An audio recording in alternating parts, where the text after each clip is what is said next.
Now it's time for Jerry Baker. Now, I hope you all had read everything I sent out about him, but as you may know, he went to that school in England known as Oxford. And from there, the Bank of England. He was an analyst, and then he was an economist in the private sector, and then he was scooped up by the BBC.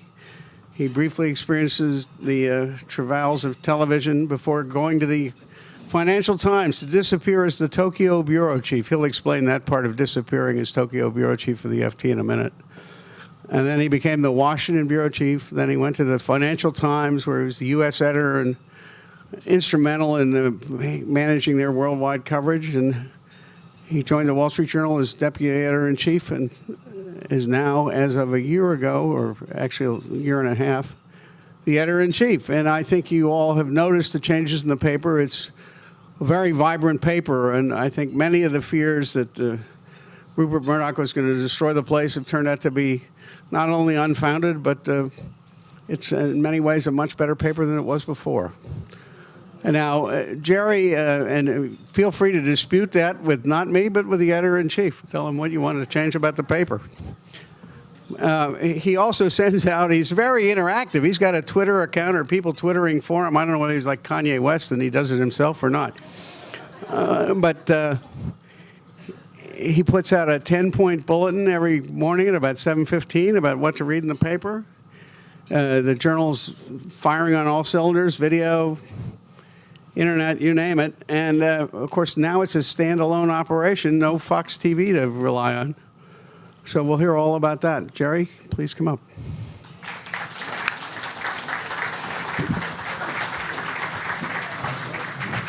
Thank you. Well, thank you very much, Alan. Thank you, ladies and gentlemen, for being here. I understand, as Alan said, that you don't often convene in June, so thank you for staying on and being here. I hope your delay is not it wasn't a waste of time for you. I'll try and make it as interesting and provocative as I can. You heard a little bit about my biography there from Alan, who very kindly gave you some of the details. I always feel in these circumstances that I need to give a little bit of a background when I go to places and I say to people I'm introduced as the editor-in-chief of the Wall Street Journal and Dow Jones. People think, but you're a Brit. You know, they hear that accent and they think, what's going on? Of course, there's been a lot of talk about the British takeover of the US media in the last year or two here in New York, particularly, as you know, the chief executive of the New York Times, former colleague of mine actually at the BBC, the president of NBC News is a Brit. They're sort of everywhere. So I always kind of, I feel a little bit self-conscious. Even though I've lived in the States for 20 years, I always feel that I kind of perhaps owe some explanation as to how this perfidious Englishman ended up running America's largest newspaper. And I think perhaps the best way I can describe it is to tell one of my favorite stories, one of my favorite jokes that the English like to tell about themselves. And we do realize that we're not the great power that we once were, but perhaps that hasn't completely sunk in. And so we still like to think of ourselves as somewhere or another being able to project ourselves around the world. And the story that reflects this rather well is one told about the British Prime Minister. And it goes like this. One day God calls down from heaven, and he calls on President Obama, President Xi Jinping of China, and Prime Minister David Cameron. And he calls them up to heaven and he says, I've got very important news for you. You've got to go back to your people and tell them that the world is going to end tomorrow. So President Obama goes back on national television in the US, goes on all channels and says, I've got good news and bad news. The good news is there is a God, and we God-fearing, devout Americans have been right about that all along. The bad news is I've met him, and he's told me the world's going to end tomorrow, and we've got to get ready for it. President Xi goes back to Beijing, goes on national television, and says to the Chinese people, I've got bad news, and frankly, even worse news. The bad news is there is a God, and we, atheist Chinese, have been wrong about that. Communists have been wrong about that all along. The even worse news is I've met him, and he's told me the world's going to end tomorrow, and we've got to get ready for it. Prime Minister David Cameron goes back to London, goes on national television and says to the British people, great news. God considers me to be one of the 3 most important people in the world. So forgive me if that essential Britishness we can't quite suppress that sense of misplaced sense of self-importance. But it is a real pleasure. It's a great pleasure to be here. This is a very august, very venerable institution, full of very august and very venerable people, and it's.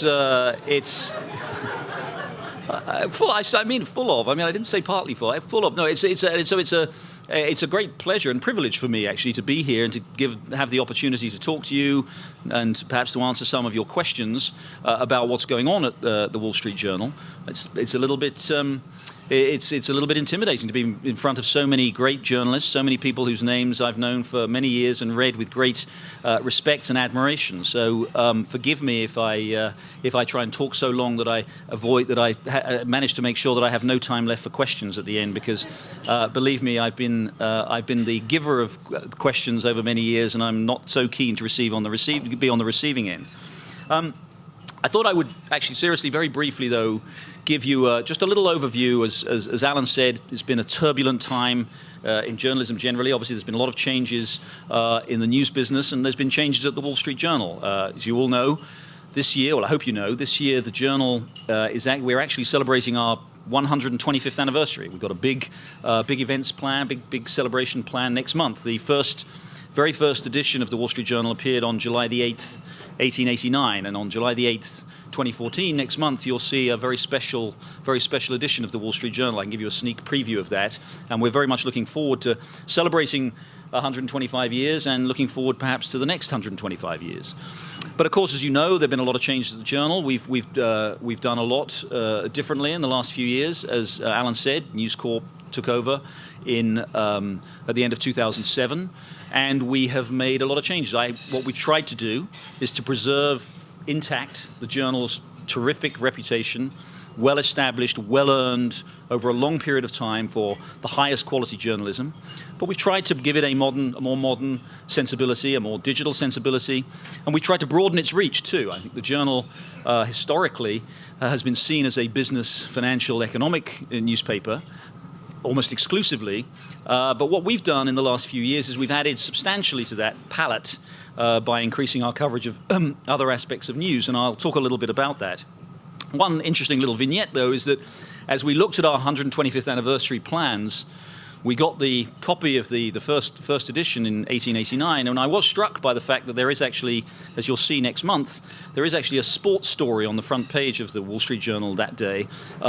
It was the last actually bare knuckles fight that took place in the United States, and it's an account of the fight that took place. So, although things have changed a lot, and we have introduced sports coverage, we have introduced much more culture, arts, fashion, entertainment, movies, music. We've increased our general news. We've increased political news. We've significantly increased our international news. I'd like to think that we've been able to do all that, extend the reach of the Journal, but at the same time remain true to the Journal's values, which are really the most important thing about it. So, again, so I thought what I'd do is just tell you a little bit about how I see the news business, particularly what we've been doing at the Journal to adapt to the challenges and to seize the opportunities of the news business. And as I say, then with a bit of luck, I won't have any time for questions. But no, seriously, I'll have some time for questions at the end. So, obviously, there are 3 or 4 main areas that I think that when I think about what we're doing, what we need to do, which pose both challenges and opportunities. There are 4 main areas that I think we need to think about and tackle. The first, obviously, far and away the most important, is the digital transformation of the way in which news is delivered. I really do think it's very easy sometimes to get a rather ahistorical perspective. Everybody thinks that they're living in the most interesting and dramatic and full of change times in our history, and we have to guard against that. But I think in terms of the history of the newspaper business, I do think what's happened in the course of the last 20 years or so with the advent of the internet, with the advent of digital news, the availability of digital content, I think that is the most dramatic change that the newspaper business has faced really since its inception a couple of hundred years ago. And it manifests itself obviously in all kinds of different ways. I mean, obviously the baleful the baleful effect that everybody is very focused on has been the significant negative impact it's had on newspaper revenues. And there's no hiding that. We have seen a dramatic decline, as you know, in print advertising revenue. We don't break out our own figures as companies don't, but you can see from the industry figures that print advertising revenue is down by something like 50% in the course of the last 12 years. So it's a dramatic, that kind of change in an industry usually destroys or at best transforms the industry, and I think that's absolutely what we've seen. Of course, you've seen a lot of newspapers, in addition to facing massive print advertising revenue declines, have seen dramatic falls in their print circulation. Not as much in many cases as the print advertising revenue decline, but still significant. Some newspapers have gone completely by the wayside. Some have disappeared. Some have gone to print only once or twice a week. I think that process will continue. I think the economics of producing newspapers on a much smaller revenue base from the advertising side militate significantly against the ability to continue to produce a daily print newspaper for many smaller newspapers. And I think, regrettably, that will be the way that we can expect them to go. So that's obviously the broad, the industry perspective, as you know. And obviously what everybody is doing to try and adapt to that is to create digital models. Now, the Wall Street Journal, I have to say, absolutely no thanks to me or any of my colleagues, but to our predecessors who had the foresight when the internet came along in the mid-1990s to ensure that the journal would be paid for digitally as well as in print. As you remember, back then, everybody simply raced into the internet, put their newspapers, their content from their newspapers up for free, and the journal's CEO and the journal's leaders at that time said, well, we're not going to do that. People should pay for our content, and they will. And that's been a very important factor in the journal's relative strength over the last 20 years, and particularly over the last 10 years, having that core base of digital subscribers. As Alan very kindly said, we are the largest selling daily newspaper in the United States, about 2.3 million total subscribers for the journal. That is roughly half and half now, digital and print. Print circulation, is no surprise, is declining steadily, but it's still very large. We still sell, by the way, 1.3 million print copies of the newspaper every day. So even as we make that digital transition and we embrace the opportunities that the digital journalism present, we're also very mindful that we have a print product and we have a print readership that still wants to read us in print. And it's an enormous one, and even if it declines at roughly the current pace right now, it will still be a very significant part of our circulation and obviously a very significant part of our revenue. So we've got to make sure that even as we make the changes that I will talk about to become more digital, that we actually maintain the strength of the print newspaper too. And what we've been able to do, I think, so far, again, is we've tried, and largely successfully, I would argue, to do that, to make sure that we are embracing the digital experience while at the same time giving people a strong print product too. And I think this is the crucial thing, I won't bore you with statistics, many of which you'll have heard before anyway, that I think when I talk to my staff about the importance of becoming more digital, a more digital news organization, the single most important statistic that I cite for them is one that matches the readership, readers' behavior with revenue patterns. And right now, even as print advertising revenue has declined dramatically over the last 10 or 12 years, print advertising revenue still accounts for about 20% of companies' total advertising spend, about 1/5. Because of the decline in print readership, which has been significant, and of course the flowering of digital readership, the proportion of readers' time that is spent actually with print products is about 10%. So there is still a huge mismatch. There is still, if you like, an overspend. I hope not, but that's certainly the danger. There is still a huge mismatch between what advertisers are spending, what companies are spending to advertise their products, and the amount of attention that those commercials, those advertisements are actually getting. And that's the challenge for us. So we can be reasonably certain that number, that print advertising, certainly perhaps not in total nominal terms, will decline still further. And we have to make sure that what we try and do is make sure that our share is larger, but obviously accelerate the move into digital advertising, into digital journalism, which is what we're doing. So how are we doing that? Well, I think one of the to me, again, fascinating things coming from both a television and a print journalism background is the way in which when new forms of media come along, when new platforms come along, the first tendency, the way in which organizations first get themselves into that new medium is essentially to take their existing products and to put it flat out into the new medium. And we did that. We all did that. And to some extent, although we've changed, there is still an element of that about everything, every newspaper that presents itself digitally. It still looks like a newspaper. If you look at the Wall Street Journal website or the New York Times website, there's still, we preserve, and that's a good reason for that. We want to preserve, to some extent, some of the form so that it reminds people that that is the spirit of what we're doing remains the same. But at the same time, what we need to do more, we've begun to do aggressively at the Journal, but we need to do much more, and everybody I think needs to do much more, is to understand the separate, the very separateness and distinctness that is the digital medium, and the opportunities as well as the challenges that the digital medium represents. And so just a few of those, I would say a number, just a couple of particularly important points that we've focused on a lot at the Journal recently. Social media is a very good example, and that's a very good example of the way in which people change their reading habits. In the first days of the internet, people would read a newspaper essentially in the way that they would read a newspaper when it was in print. They would come to the home page, which was the front page, and they'd look at what they saw on the home page, and then they'd click on stories that they saw that were inside, read either stories that were on the front page or from the table of contents what was inside. Most of our readers don't now come to us through the homepage. A very small proportion now, and a diminishing proportion, come to us through the homepage. They come to us through search, obviously, Google, principally, Yahoo, others. But they come to us increasingly through social media, too, through Facebook, through Twitter, through LinkedIn, and others.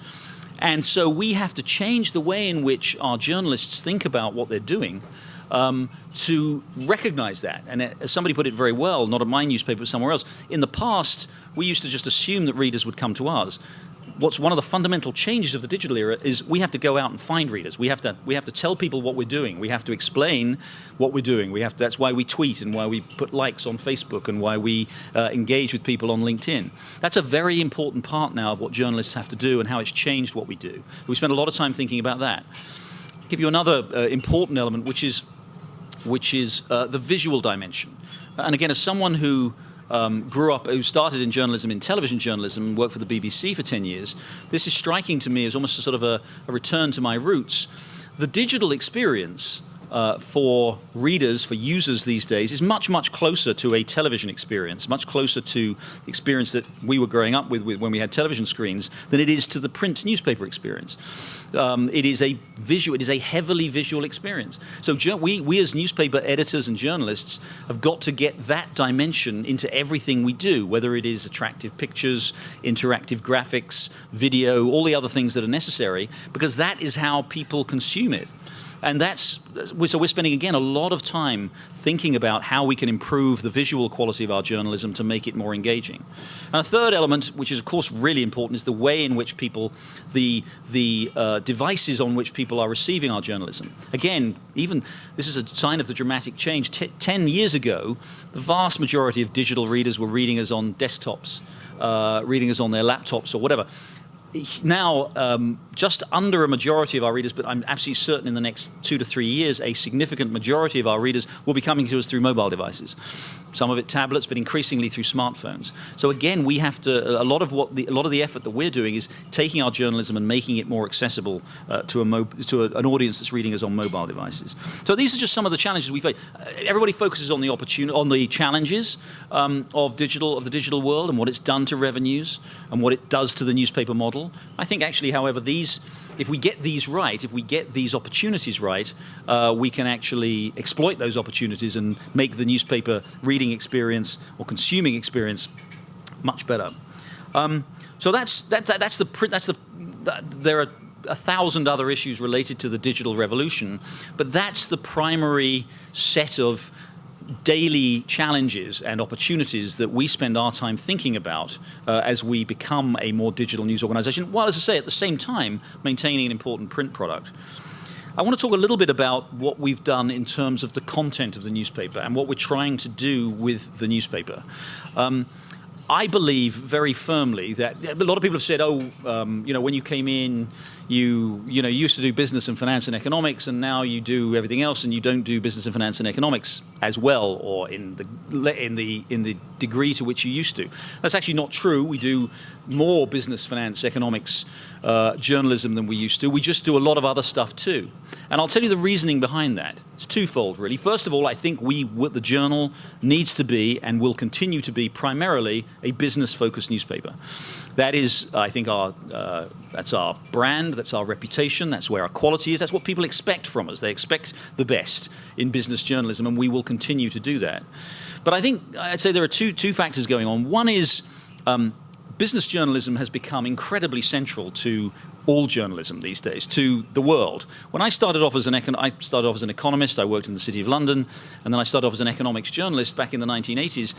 Back in those days, it was true in Britain, and I know it was true to some extent in the US too, I think to a lesser extent, but it was true here too. Business and economics journalism was seen as a little bit of a kind of a backwater. The glamorous stuff was all war correspondence and political correspondence, White House correspondence or political correspondence at Westminster. Business was seen as a little bit kind of nerdy and a little bit obscure and a little bit kind of wasn't really central to what most people who were attracted to journalism really wanted to do.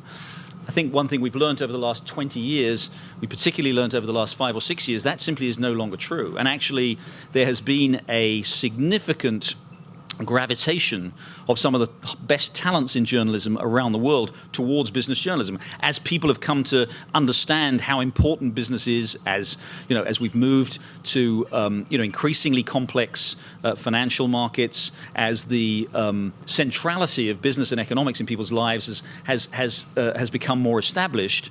The need for good business and economic and financial journalism is greater than ever. And so that will remain our core, both because we do it very well, it's our brand, but also because I think it's the most important category of journalism that we do. But I think I'll say one other thing on the way in which we've changed the newspaper. I think the great opportunity for the Wall Street Journal is, even as we maintain our excellence and our primacy in the area of business journalism, we can reach a much broader audience by doing other stories, by doing politics, by doing international news, by doing sports and culture and entertainment. And the proof is there. I think one of the biggest changes in US journalism, newspaper journalism in the last 20 years, and I think this is continuing, is the evolution away from the big city model of newspapers towards what I think are becoming essentially increasingly national news organizations competing for coverage of national news. When I started in the US 20 years ago, I remember being struck. I went to the White House. I covered the White House for the Financial Times for a while. And I remember being struck going along to those White House press briefings every day, and there was this phalanx of journalists, 60, 70 print journalists, all with their little brass names, plaques on the chairs in the White House press briefing room, from every major city newspaper in the United States. And it struck me at the time, even then, this was just at the dawn of the internet period, this was a lot of people covering the same story, essentially, and that you had the St. Louis Post-Dispatch White House correspondent and the Houston Chronicle White House correspondent and the Chicago Tribune and the Baltimore Sun. Every major newspaper had its own White House correspondent. Most of the major newspapers had their own London correspondents or their own Paris correspondents or Moscow correspondents. Most of them covered they had business correspondents. They covered international finance. They covered way beyond their local regional interests. Because they were the primary source of all news for that regional readership. That's gone. That model is destroyed. There is now, since the internet, since anyone can get any information that they want from any news source 24 hours a day, there really isn't the need. If you live in Baltimore, the Baltimore Sun's an excellent newspaper. I like it, and I like the way it's made some changes in the last few years. But there really isn't any. You can read so many sources of national news, international news, business news, financial news. It's all there. It's all available. So that role, that kind of semi-monopoly that some of these big city American newspapers had, has really gone. And I think what's left in its wake, as I say, is increasingly a national market. And I think that's the great opportunity for the Wall Street Journal. I think there will be 3 or 4 national newspapers, nationally dominant newspapers that have the resources, the reach, the national reach to genuinely cover national stories, international stories in the depth and in the range that they demand. And we will absolutely be one of those. So in doing that, we can become, in order to do that, we've expanded our reach. So we cover all of those things that we didn't do before. And the response has been very, very favorable, whether it is our weekend sections, which Review, which is a serious ideas-based section, or Off Duty, which is a more consumer-focused section, the magazine, which we publish now with a frequency of more than once a month, Arena on Fridays, or Mansion about real estate. We have broadened our reach, and at the same time, obviously, that's enabled us to increase our circulation, while at the same time maintaining our leadership in business, financial, and economic journalism. So this is, I think, one of the most important changes that we're seeing in the structure of the news business in the United States, and we're embracing that, and I think we'll continue to embrace it.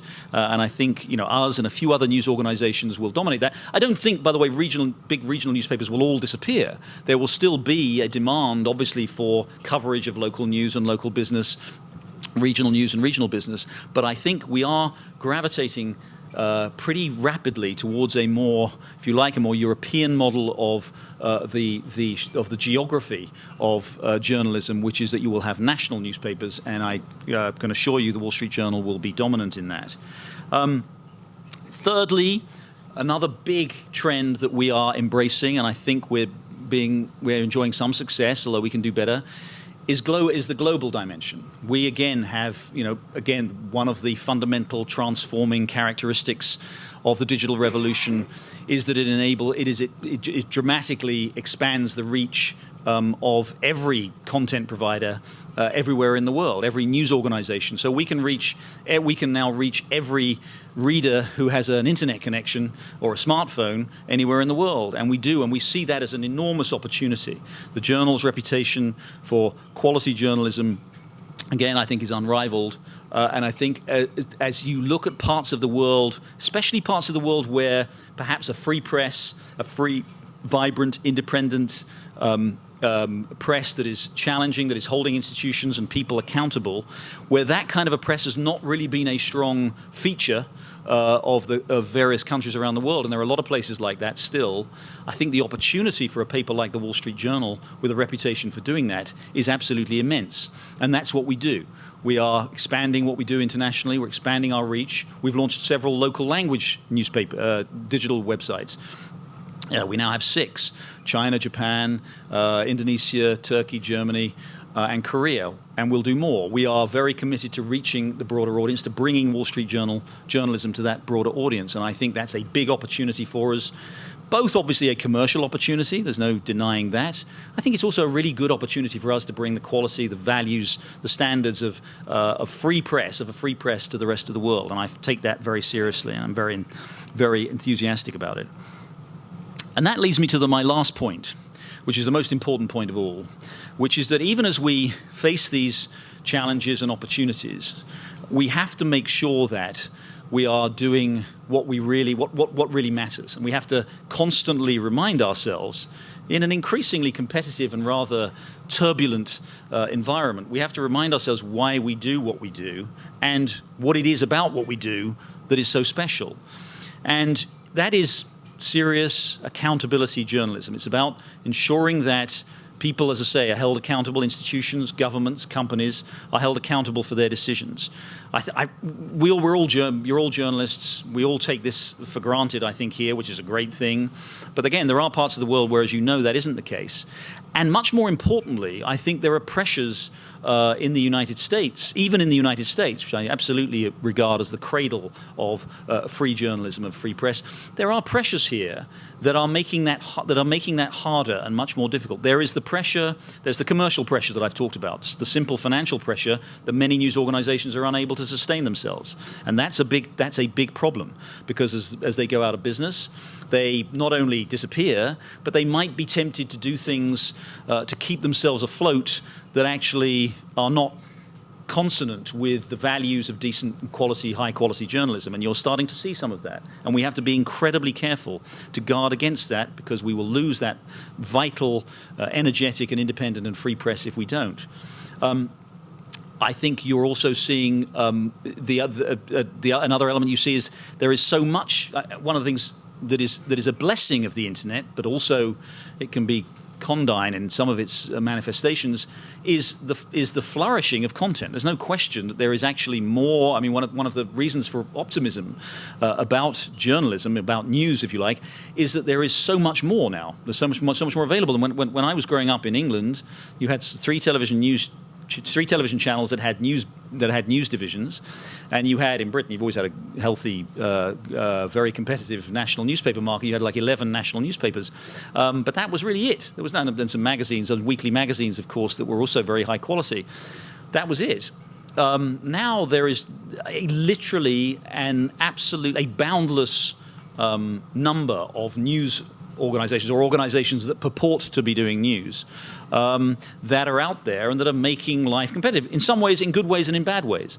In good ways, because I think they do sharpen our instincts. They require us to be more digitally savvy. They require us to be more urgent and to be more and to be more competitive, actually, to go out and get the news. But obviously in bad ways, because just as Gresham's law in economics is that bad money drives out good, there is a risk here that as many of these news organizations that are done on a shoestring, that are not very well funded, as they put out so-called news, many of them putting out stories that really aren't very well reported, are not well sourced, are not properly investigated, as they put out so-called stories, the pressure on everybody else to follow them, to do that same kind of journalism, obviously only grows. And there have been countless examples in the last 2 or 3 years of these organizations, and I won't name them, but that have put out stories that are supposed to be true, that we then spend a lot of time chasing and finding out are not true. But actually, by the time, as you all know as journalists, by the time you've spent a lot of time finding out that somebody else's story is not true, nobody cares. Because the first story is the one that got the headlines and the one that got the interest and sparked the viewers' interest. So that is a challenge. That is a real challenge. It's not just that we need to stay true to the values of independent journalism because we've got an opportunity to bring it to the rest of the world. But I think very much in the developed economies with these incredibly vibrant news environment, we have to make sure that we continue to do that journalism. That's the most important thing we do. That's the trust that we have with our readers is the most important thing that we have. I believe really strongly in the journal. The journal's reputation, the journal's ability to do that has been unrivaled. We look at surveys every few years, and we are the most trusted news organization in the world. More people trust us. They think what we do is accurate, fair, reliable, objective than any other news organization in the world. And I take that incredibly seriously. That matters to me enormously. And so that is the biggest challenge of all. But I think we have the resources. I think we have the commitment. I know we have the people. I lead an incredibly talented team of nearly 2,000 journalists. And we'll continue to do that. We'll continue to hold people accountable. We'll continue to keep people informed. And indeed, we'll keep them entertained too. But that's the most important, to me, the most important thing that we do as we face this new environment, that we must maintain those values, we must maintain the quality of that journalism, and under my editorship, the Wall Street Journal will certainly do that. So thank you very much for listening. Thank you, Jerry. Can you turn this on? Maybe. I think it's on. No? Now it is. Okay. First, Barbara Levenheim, your first duty as a board member, will you please man this mic and field questions from the audience in a second as soon as I ask this one? Jerry, how does that very smart old newspaper man, Rupert Murdoch, communicate his vision of the paper to you, and how often does he do it? I mean, I speak to him when he's in New York most days, and he communicates a lot of things to me. Always very, very interesting, very well informed, very insightful. I think what he did, in terms of the vision of the newspaper, some of the things I've talked about are exactly what he talks about. The importance of the global opportunity, the opportunity that's involved in being a national newspaper and competing against other national news organizations and making sure that we are competitive and that we are properly resourced and properly motivated to do that. He talks a lot about that. He talks a lot about and look, I think he talks a lot about the importance of quality journalism. There's a lot of misunderstandings about Rupert Murdoch. Everybody kind of thinks, well, tabloid journalism, and they've seen some of the tabloid journalism and some of the things that have gone on around the world, which they don't like. They forget, though, that Rupert Murdoch bought the Times of London in 1980, 1981, which was failing and would have disappeared completely, one of the most august institutions in journalism. He has poured an enormous amount of money into that publication over a long period of time. It is now making money, which is terrific.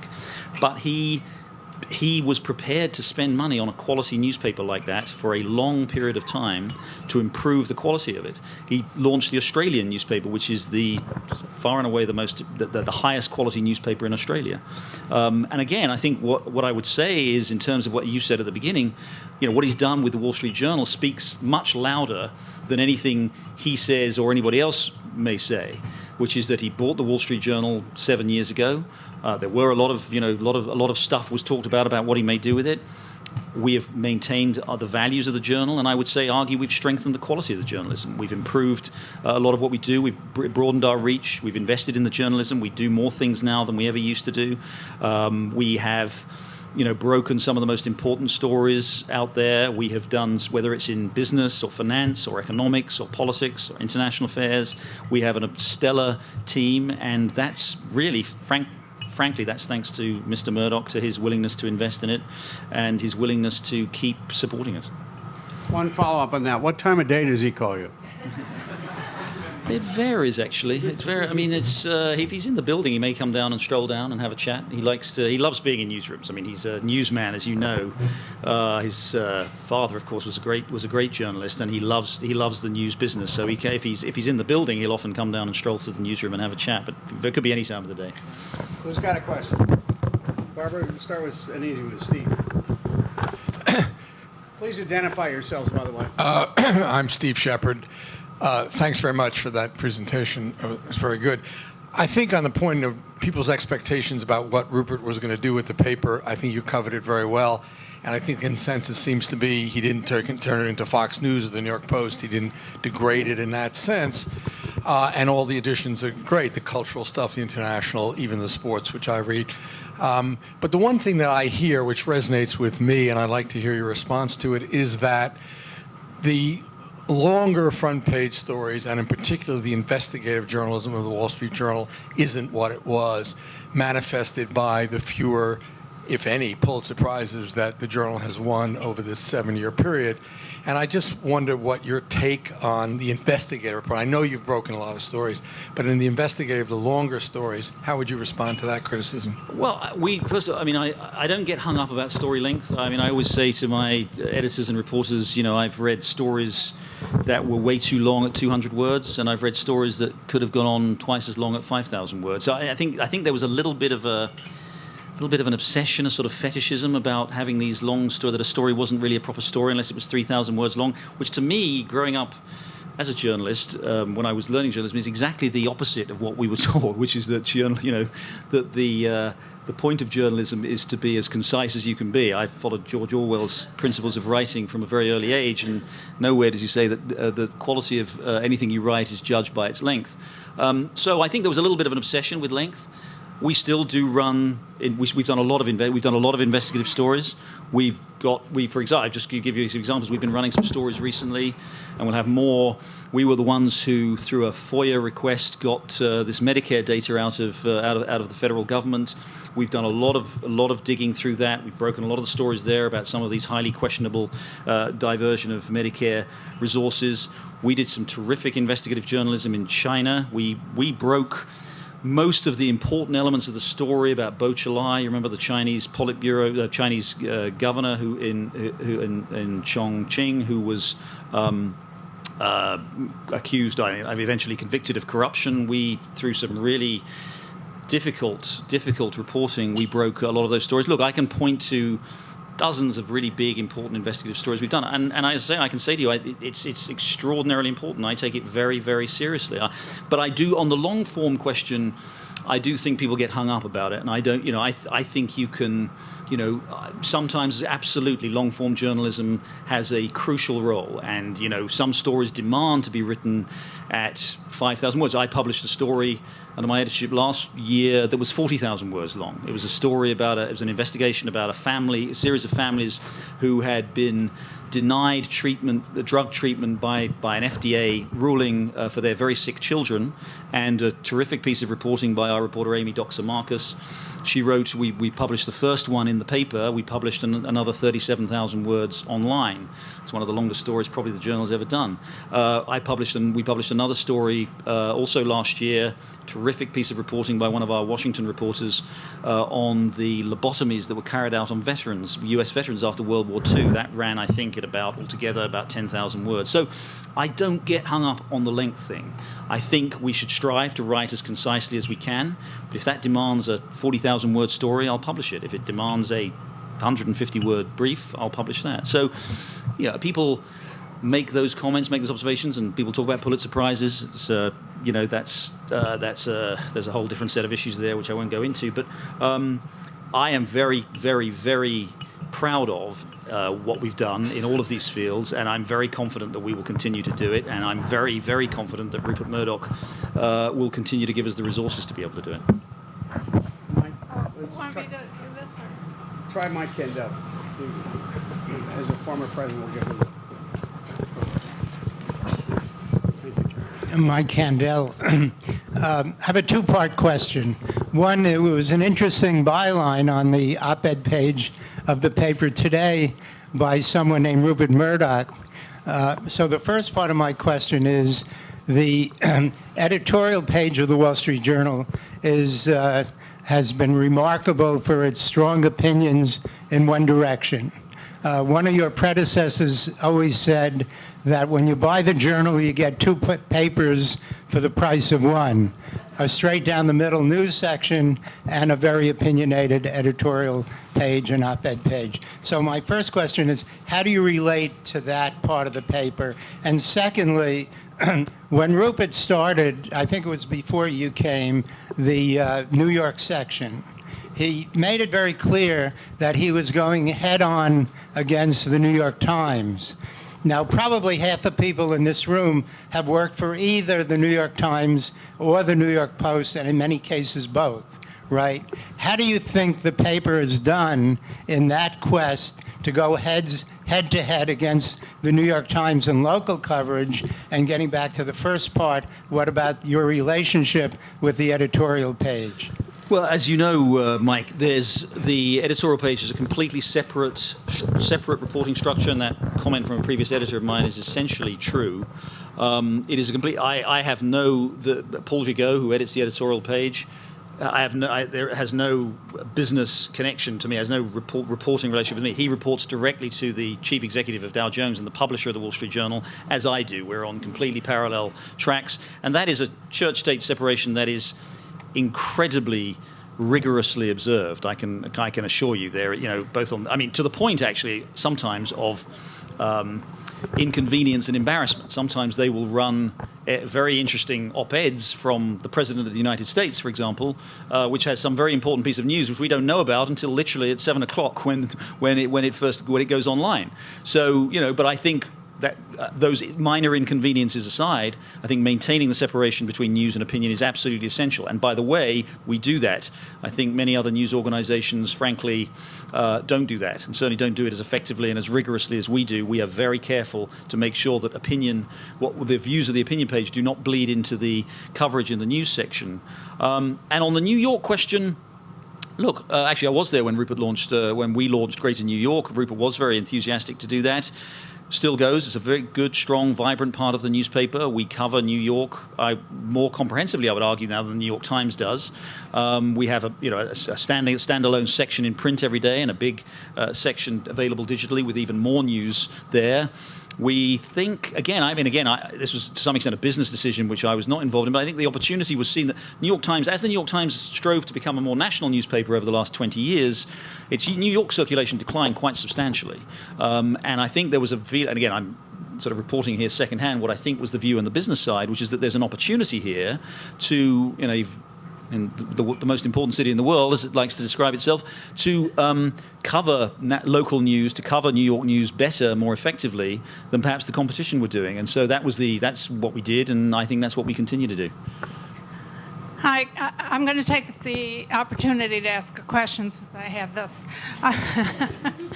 I run a very small website, which is neither here nor there, but you mentioned that you've lost half of your print advertising. I do know that online... Actually, I didn't say that. I said the industry. We said the industry has lost half of its print advertising. The what?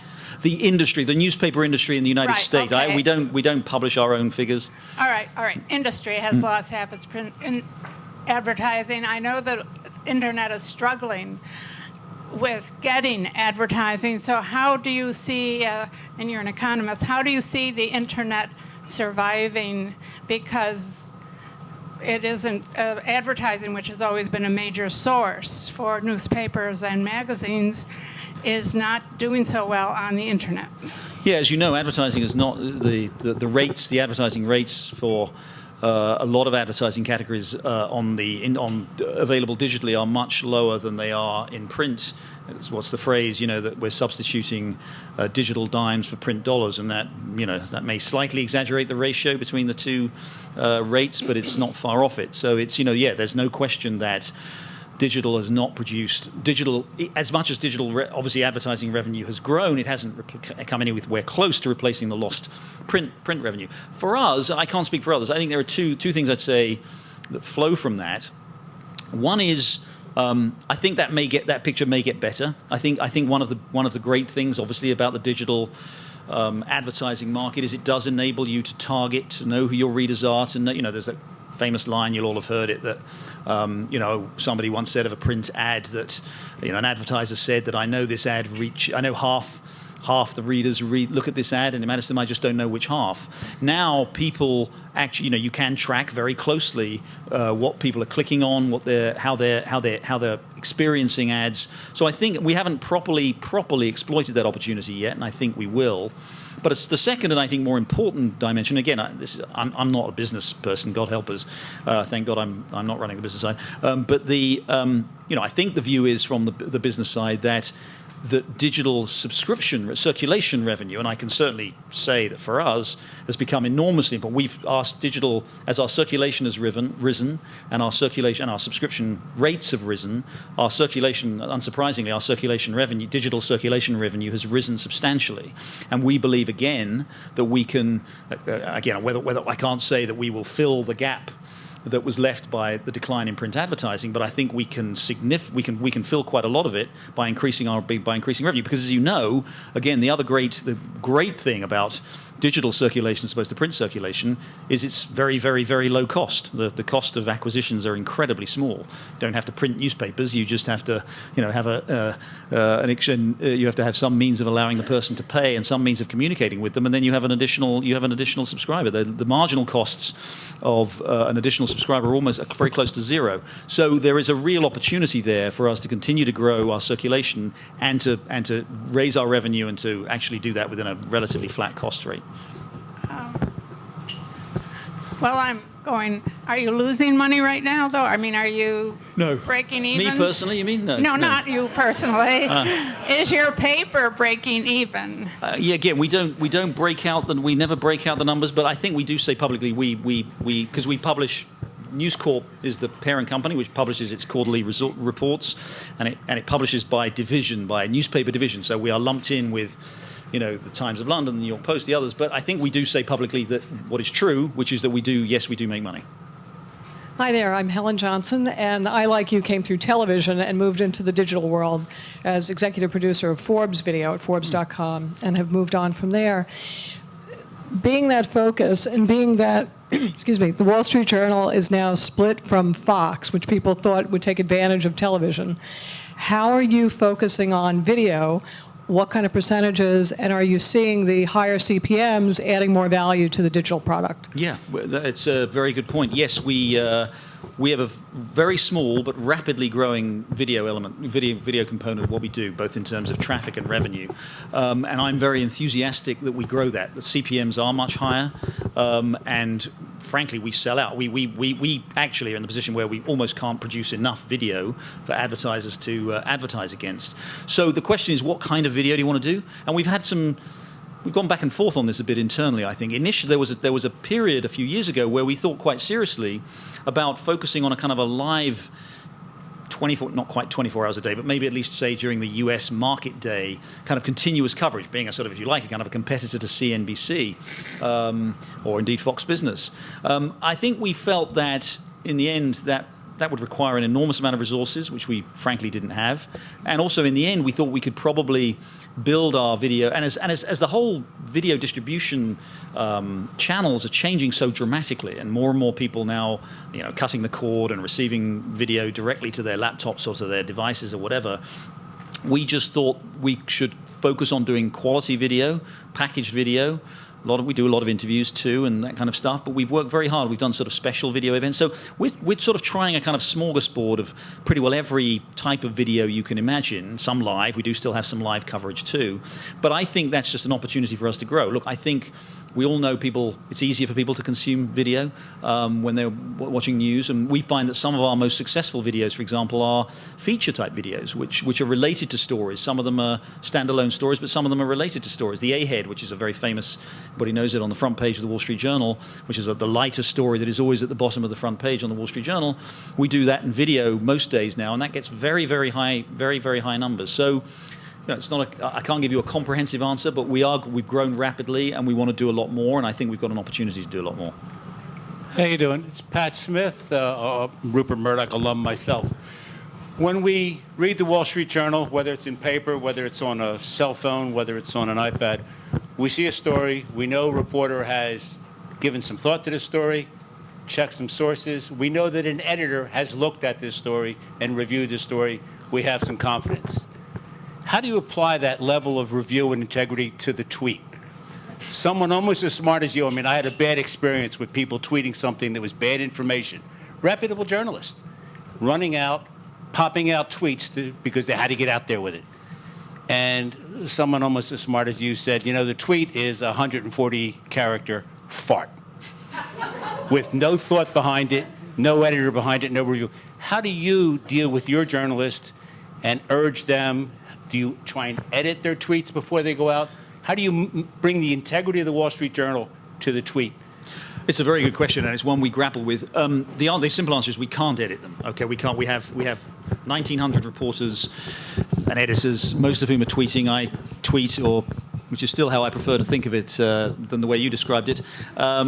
Myself, we do tweet. Look, what we can do is we can do two things. We can absolutely ensure that our reporters and editors understand that they are imbued with the highest values of journalism, and that they apply to a tweet, 140-character expression of what they're reporting, exactly the same values and standards that they apply to the reporting that would go into a front-page story or any other piece of journalism that they do. And we really take that very seriously. We do a lot of digital training at the Wall Street Journal. We've spent, I didn't mention this, we've spent a huge, and great credit, by the way, again, also to the company for giving us the resources to really train our journalists. And an important part of that training is to make sure that they understand that whether they're tweeting, whether they're posting something on Facebook, whether they're doing something on LinkedIn or anywhere else, they are required to maintain the same high standards.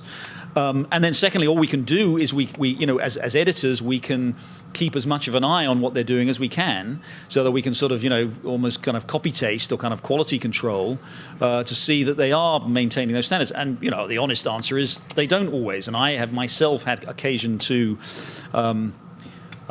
intervene, shall we say, rather directly when I've seen tweets that have been done which either express opinions or which express, derogatory remarks, or let alone ones that, that may just be flat wrong, which unfortunately can happen as well.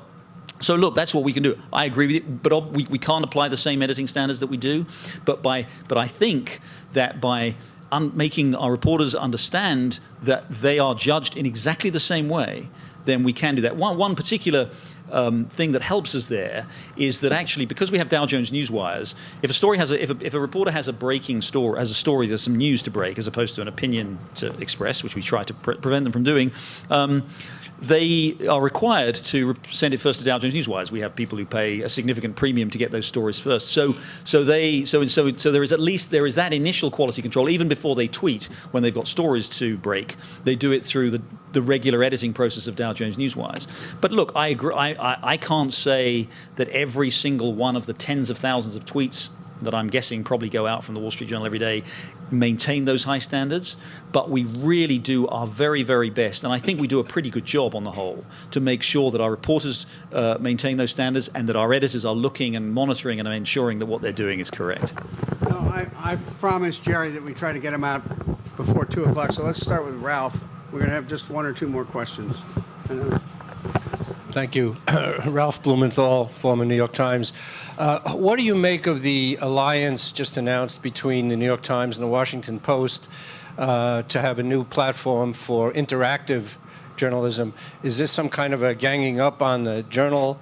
And secondly, what do you expect from the Post now under Jeff Bezos in terms of a competitor? And are you worried at all about the Amazon connection, especially given the new phone coming out now?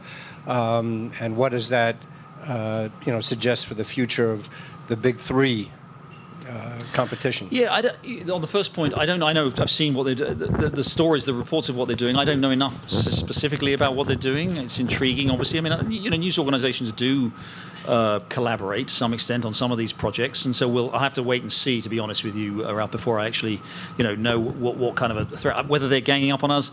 I kind of doubt it, because I doubt, first of all, whether Bezos would really see the Washington Post's future as being sort of in an alliance with the New York Times. I mean, I don't know his mind, but I'm guessing he didn't spend $250 million on the paper to turn it into an adjunct of the New York Times.